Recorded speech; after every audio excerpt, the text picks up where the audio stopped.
The WWE has started to pick up on the Cody Rhodes and CM Punk SummerSlam feud, and they need to keep going at the same wave they've done it from the start. I feel like now we started with such a subtle little thing. He hit him with the title, man. He hit him with the strap. At the end of Saturday night's main event, Cody Rhodes smokes Cody Rhodes unintentionally. Sorry, CM Punk smokes Cody Rhodes unintentionally with this world title.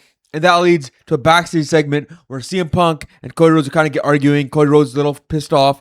And CM Punk's like, what's the problem? What's the problem? And then it escalates a little more, but not too much, at the SummerSlam kickoff show where CM Punk and him kind of get into it once again. And I think this is the perfect way to build this feud. Instead of having them have a full-on blood feud where they're beating each other up and attacking each other and doing the whole Seth Rollins, Roman Reigns build that we got going on right now, and even the Roman Reigns CM Punk build we had months ago. I think them slowly building this up, creating a lot of tension between the two, up until SummerSlam is the best way to do it. Because then it leaves so much mystery behind. It leaves a lot of mystery on what's going to happen. Is Cody Rhodes going to turn on CM Punk? Is CM Punk going to turn on Cody Rhodes?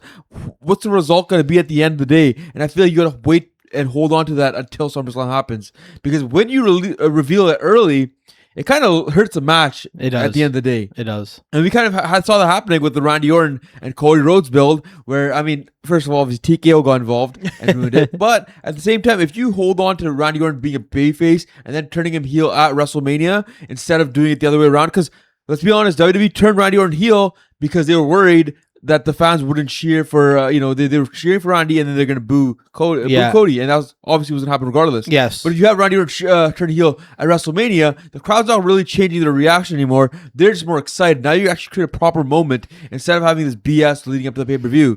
And they, obviously with Cody Rhodes and Randy Orton, we started off at high and ended up at a low. Where CM Punk and Cody Rhodes, you got to consistently build that and reach that peak at SummerSlam instead of having that peak be the beginning, occur earlier. Like the peak in the Randy Orton and Cody Rhodes feud was when Randy Orton turned heel. That's a peak, right? That's a peak. And then everything else is just like going downhill. It was just completely down to you went to hell. Like even the CM Punk, you talk about CM Punk Roman Reigns. Sure, there was like ups and downs, but the peak was the match, right? Yeah. That was the best part of the whole feud for sure. And I kind of feel like I don't want them to do this like little brother, big brother thing. You know what I mean? Like they're probably like I don't want that. I like that they have. They're best friends, but now they have animosity. Yeah. And now that they got problems between each other. And the problem is that, like, it's just simple. Like, Cody Rhodes feels like he's getting disrespected. And then CM Punk's like... He thought CM Punk slighted him a little bit. And exactly. Like, I didn't do anything. What the hell did I do? And he's playing that role of being a friend still, but being like confused. Like, what the hell's your problem? Like, CM Punk, we know his personality in real life is like that too. He's a prick. If somebody pushes him too far, he's going to start getting mad, right? I mean, I don't know if he's nice all the time, but when somebody tries to confront him, he doesn't just stand down. He doesn't just go, oh yeah, you're right, aye, Captain. He sticks up for himself and says, hey, screw you. I'm coming at you. And this is exactly what's happening with that backstage segment after Saturday main event.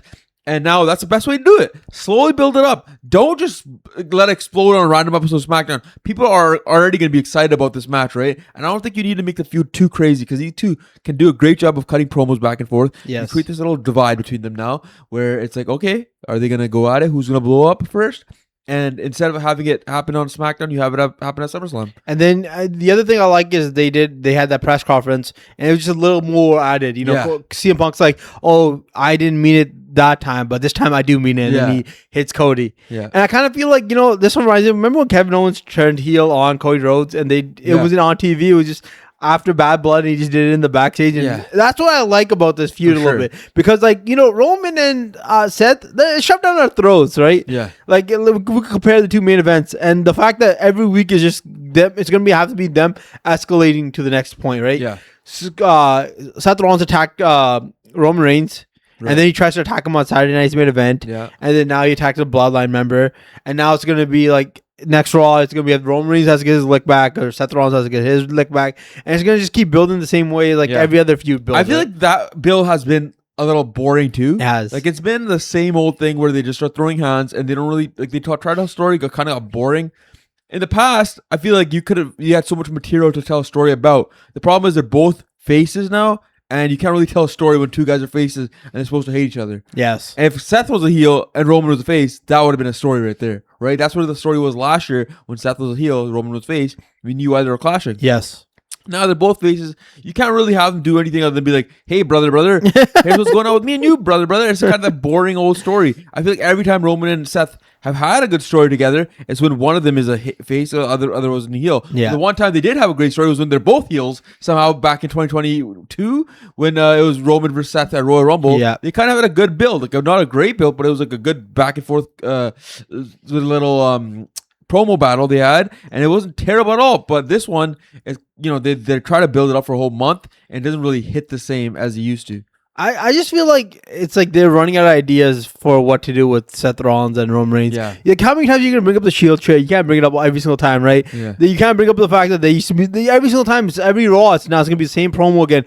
They used to be members, and then they betrayed each other. Yeah. Now they're not. It's just the same old tired-ass story. And I kind of feel like that's it just fits like what it is like with Roman Reigns right now in the Bloodline.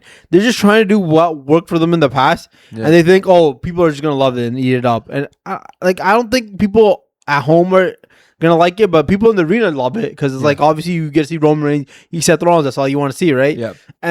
But I think as viewers on a weekly basis, you don't like seeing the same thing over and over again. You don't. It's not, it's I think the one thing that CM Punk and Cody Rhodes have an advantage on is because they haven't really wrestled at this level either. Like Cody Reese sees Seth and Roman at the main event level multiple times already. Yes. And obviously this is probably the last time we'll see them. This is the last time we'll see the tribal chief after he went through his old, turning getting stabbed by the family or whatever, and all that stuff. Now turning into OTC. And we have Seth Rollins and his thing. We get this whatever. There's a different version of it, but it's not that special anymore. No. So we see the main eventers go at it multiple times.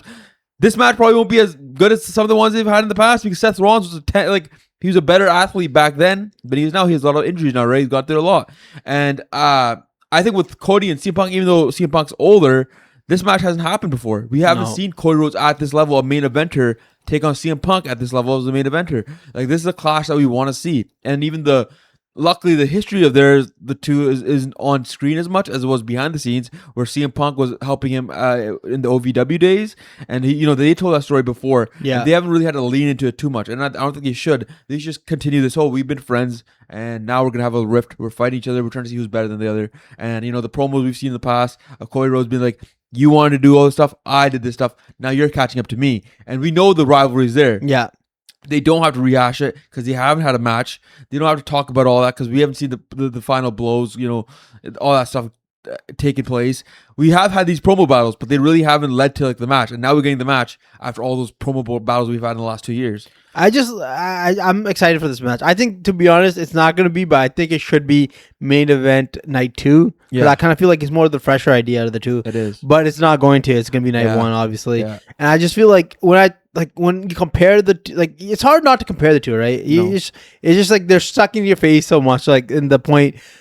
But I feel like Cody Rhodes versus CM Punk is a fresh idea, and I kind of like that they're like, let's just pull the trigger now rather than waiting for WrestleMania or whatever. Right. I kind of like that they're just doing it now because it's like we can move on from this then, and we should move on from this era of wrestlers and start pushing the other younger guys. Yes, up. And I think that's the only way we're going to get to that new generation wrestlers is if the WWE starts realizing that, hey, we got to put these two guys in the title matches instead of having Roman Reigns in the title match, CM Punk in the title match, Seth Rollins and Cody Rhodes.